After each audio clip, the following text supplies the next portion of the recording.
Yeah, so we are, of course, hoping that that will not happen and that we all can do something to, at the very least, show our support for this beautiful institution and, at the most, change the fate of it.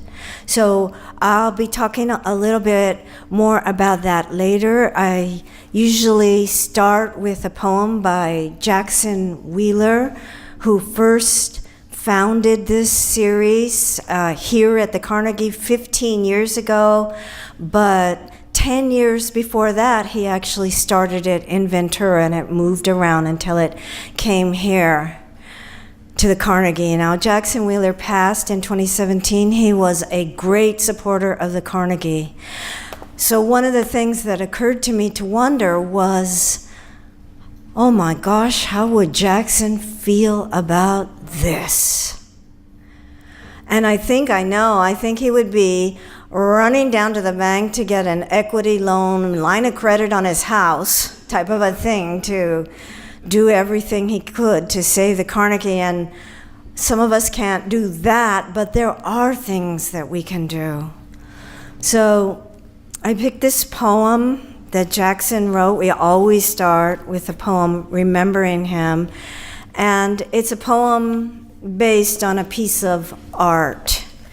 He collected art, he collected folk art, he collected photographs, he collected primitive masks, and this one is called Absoraka Winter, 1908, and it's based on a photograph by Edward Curtis, which he was famous for taking pictures of the West and of Native Americans. Absoraka Winter, 1908, the year my father was born in Graham County, North Carolina, on Snowbird, where trees the width of 10 men standing close were cut for lumber. Edward Curtis took a photograph of bitter cold on the western plains near the Platte River. One wonders if ice formed on his lashes, around his mouth, as the image before him froze in time onto the glass negative. The solitary figure bent underneath a bundle of wood, the stark teepee heaped round with snow, the faint plume of smoke rising among the stripped trees.